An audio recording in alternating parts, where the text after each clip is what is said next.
Crown of life, ജീവൻ്റെ കിരീടം. വളരെ വളരെ പ്രധാനപ്പെട്ട ഒരു ടോപ്പിക്കാണ് ഇത്. തീർത്തും കേൾക്കുന്നവർ പല പ്രാവശ്യം കേട്ടിട്ട് വിശ്വാസത്തിൽ ധൈര്യമില്ലാത്തവർക്ക് അയച്ചു കൊടുക്കണം. കാരണം ചില കാതലായ സത്യങ്ങൾ, അതായത് കോർണർ സ്റ്റോൺ, ഒരു വീടിൻ്റെ കോർണർ സ്റ്റോൺ ഇടുന്ന പോലെയാണ് ഈ ജീവൻ്റെ കിരീടത്തെക്കുറിച്ച് ദൈവം പഠിപ്പിക്കാൻ ആഗ്രഹിക്കുന്നത്. ഞാൻ പറയുമ്പം എന്നെക്കാട്ടി കൂടുതൽ സന്തോഷിക്കുന്ന ദൈവമാണ്. കാരണം ഈ സത്യം ആര് വിളിച്ചു പറയും? അതുകൊണ്ട് ഈ സത്യം അറിഞ്ഞു കഴിഞ്ഞാൽ സത്യം നിങ്ങളെ സ്വതന്ത്രമാക്കും.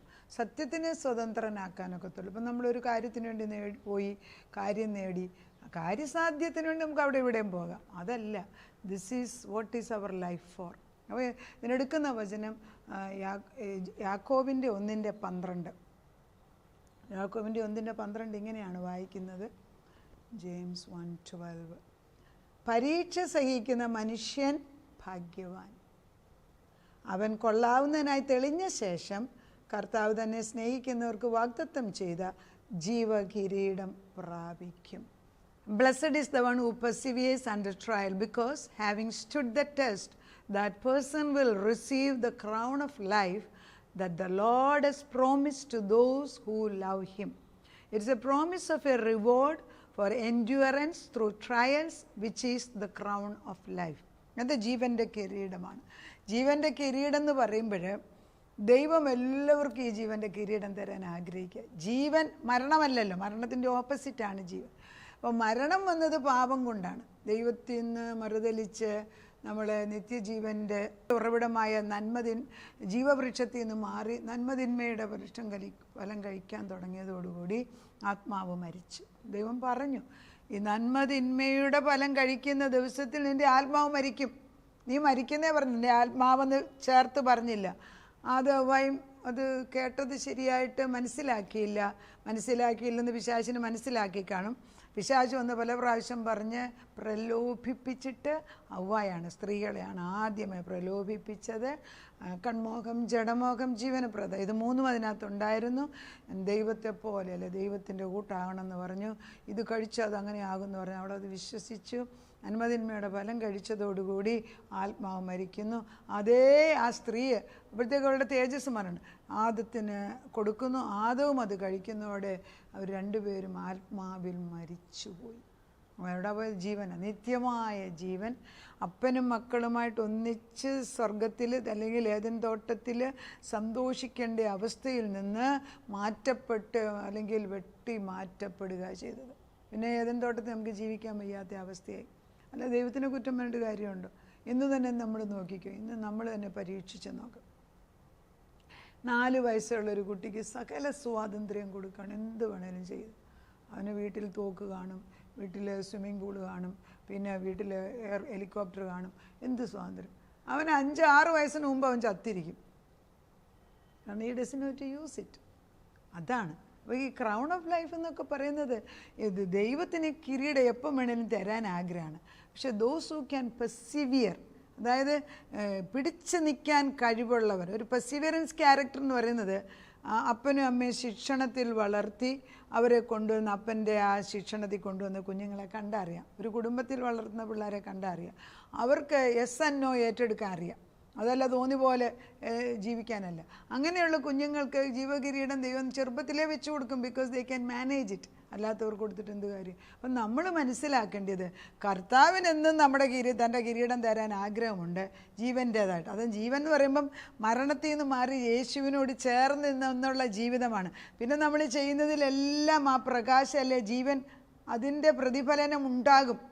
അങ്ങനെയുള്ള മക്കളെ കാണുമ്പോൾ അല്ലെങ്കിൽ ഒരു വ്യക്തിയെ കാണുമ്പോൾ അത് മനസ്സിലാകും. ഈ പേഴ്സൺ എൻ്റെ ഭവനത്തിൽ കാല് ചവിട്ടുമ്പോൾ എനിക്കൊരു വ്യത്യാസം ഉണ്ടാകുന്ന ചിന്ത വരുന്നെങ്കിൽ because there is life in that person. ഉള്ളിലെ അകത്തെ മനുഷ്യൻ്റെ കാര്യം ഞാനീ പറയുന്നത്. വെളിപ്പാടിൻ്റെ ഇപ്പോൾ കിരീടത്തെക്കുറിച്ച് പറയുമ്പം വെളിപ്പാടിൻ്റെ 2:10 എഴുതി വെച്ചിട്ടുണ്ട്. 2:10 എങ്ങനെയാണ് വായിച്ചിരിക്കുന്നത്? വായിക്കുന്നത് ഇങ്ങനെ, 2:10. നീ സഹിപ്പാനുള്ളത് പേടിക്കണ്ട. അവിടെയും കഷ്ടതയുണ്ട് ഭൂമിയിൽ. കാരണം പാപം ചെയ്ത് നമ്മൾ പാപത്തിന് അടിമയായതോടുകൂടി എന്നും ദുരിതമാണ്. അതൊരു ഈ ഫോളൻ വേൾഡ് എന്ന് പറഞ്ഞാൽ ദൈവം ഒരു നല്ലൊരു സെറ്റിങ് പരദീസയിൽ ഉണ്ടാക്കി വെച്ചിരുന്നു. അതിൽ നിന്ന് മാറി പാപത്തിനടിമയായ ലോകത്തിൽ ജീവിക്കുമ്പം എന്തൊക്കെ നമ്മൾ കാണിച്ചാലും അതിനകത്ത് കുറവുണ്ട്. അതൊരുത്തരെയും അത് ലോകം മുഴുവൻ നേടിപ്പം നമ്മൾ കിഡ്നി ഓപ്പറേറ്റ് ചെയ്ത് എത്രയോ ആയിരക്കണക്കിന് കിഡ്നി ഓപ്പറേറ്റ് ചെയ്ത മനുഷ്യൻ 70 വയസ്സ് കഴിഞ്ഞപ്പം സൂയിസൈഡ് ചെയ്യുന്നു. എന്ത് കൈക്ക് ശക്തി കുറഞ്ഞെന്നും പറഞ്ഞു. I don't know that may be the reason. പേരില്ലാഞ്ഞിട്ടാ, പഠിത്തമില്ലാഞ്ഞിട്ടാ, പ്രശംസയില്ലാഞ്ഞിട്ടാ വലിയ ബിസിനസ്സുകാരൻ 14-ാം നിലയിൽ നിന്ന് ചാടി വീഴുന്നു. ഷിപ്പ് പോലെ വീടുണ്ടാക്കിയവന് ഷിപ്പിൻ്റെ അകത്ത് ചാടി വീഴുന്നു. എന്തുവാ ഇതൊക്കെ കേൾക്കുന്നത്? എങ്ങനെയാണ് നമ്മൾ മനസ്സിലാക്കേണ്ടത്? ഈ ലോകത്തിലെ ഓട്ടം നമ്മുടെയൊക്കെ കുഞ്ഞുങ്ങൾ ചിലപ്പോൾ അറിയാതെ ഈ ഓട്ടത്തിലേക്കും അവിടെ ഒരു കുരിശങ്ങനെ വഴിക്കങ്ങനെ നാട്ടി അങ്ങോട്ട് വെക്കുകയാണ്. അതിന് മുമ്പിലോട്ട് പോകാൻ ഒക്കത്തില്ലെന്ന് നമ്മൾ പറയുകയാണ്. കാരണം ഈ ജീവൻ്റെ കിരീടമാണ് അതിലും പ്രധാനം. അപ്പോൾ ഈ ദൈവത്തോടു കൂടെ ജീവിക്കുന്ന ഒരു ദിവസം വേറെ 1000 ദിവസത്തെക്കാട്ടും നല്ലതെന്ന് ഉത്തമമെന്ന് പറയുന്നത്. അപ്പോൾ യേശുവിൻ്റെ കൂടെ വരണമെങ്കിൽ അവൻ്റെ കിരീടം, ജീവൻ്റെ കിരീടം എൻ്റെ തലയിൽ അവൻ വെച്ച് തരണം. അതാണ് നമ്മൾ മനസ്സിലാക്കേണ്ടത്. അത് നമ്മൾ അതിൻ്റെ പ്രാധാന്യം എത്രമാത്രം വേദപുസ്തകത്തിൽ കൊടുക്കുന്നു എന്നുള്ളതാണ്.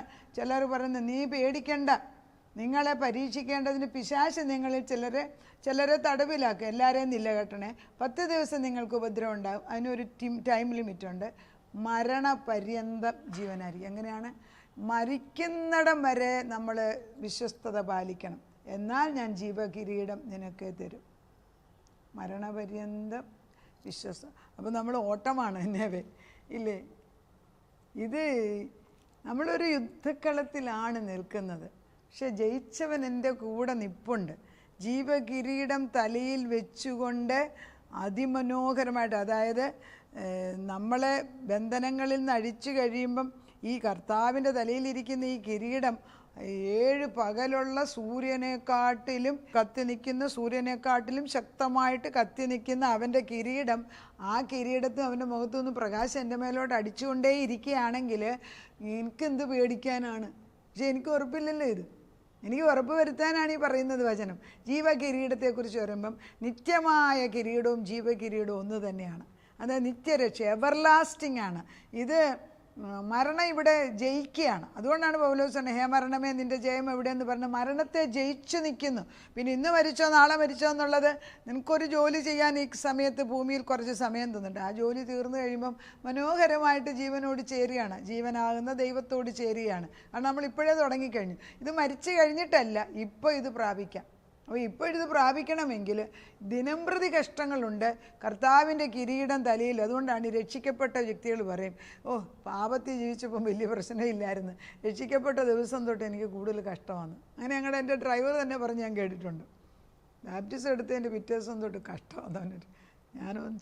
ഞാനവനെ നോക്കി ഒന്ന് ചിരിച്ച്. ഇന്നിപ്പോൾ അവന് വലിയ വ്യത്യാസം.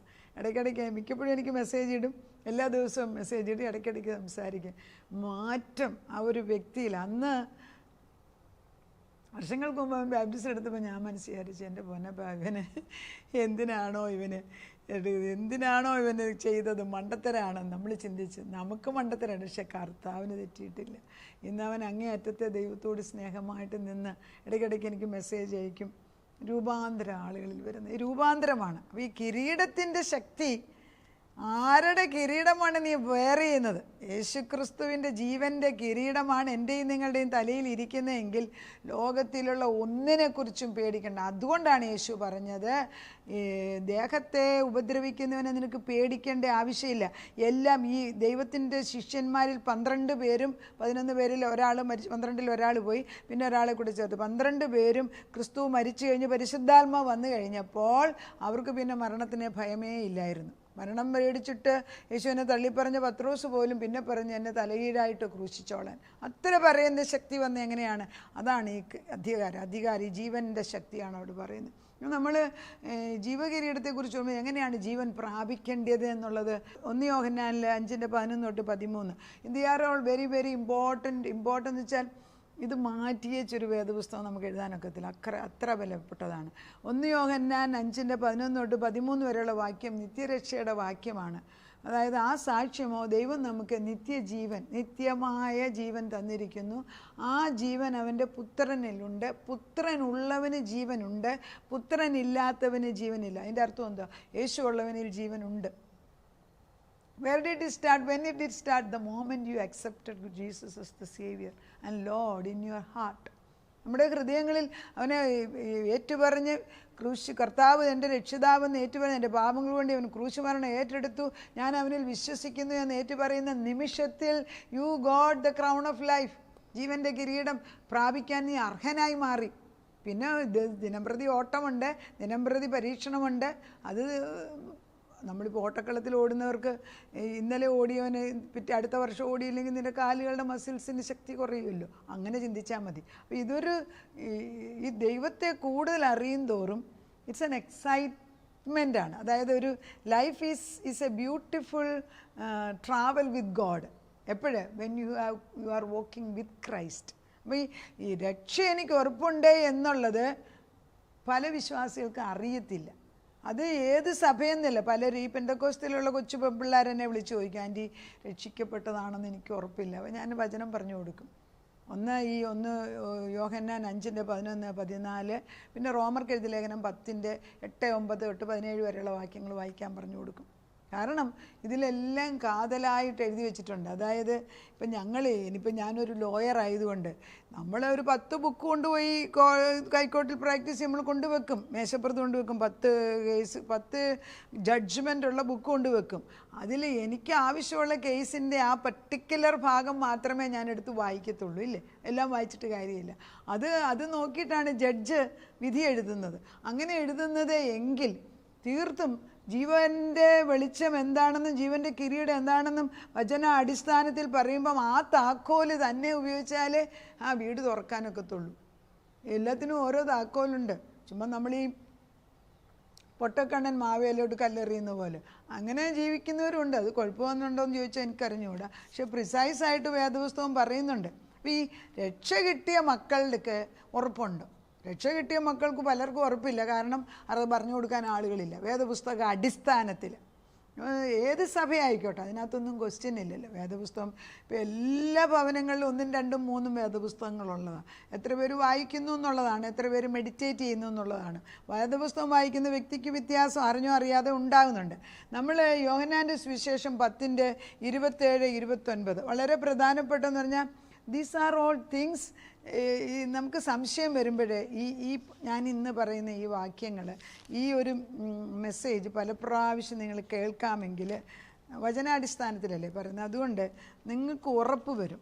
നമുക്ക് ഉറപ്പില്ലെങ്കിൽ നമുക്ക് വേറെ ആളോട് പറഞ്ഞു കൊടുക്കാനൊക്കത്തില്ല. യോഹന്നാൻ്റെ സുവിശേഷം 10:27-29 വരെ. അതായത് ഞാൻ രക്ഷിക്കപ്പെട്ട എനിക്ക് എൻ്റെ രക്ഷ നഷ്ടപ്പെടുവാൻ എപ്പോഴും നമ്മുടെ പ്രവൃത്തികളിൽ അതായത് രക്ഷിക്കപ്പെട്ട വ്യക്തി നാളെയും ചിലപ്പോൾ വേണ്ടാത്ത ജോലി ചെയ്തെന്നിരിക്കും, അല്ലെ നുണ പറഞ്ഞെന്നിരിക്കും, ദൈവത്തിന് വിപരീതമായി പ്രവർത്തിച്ച്.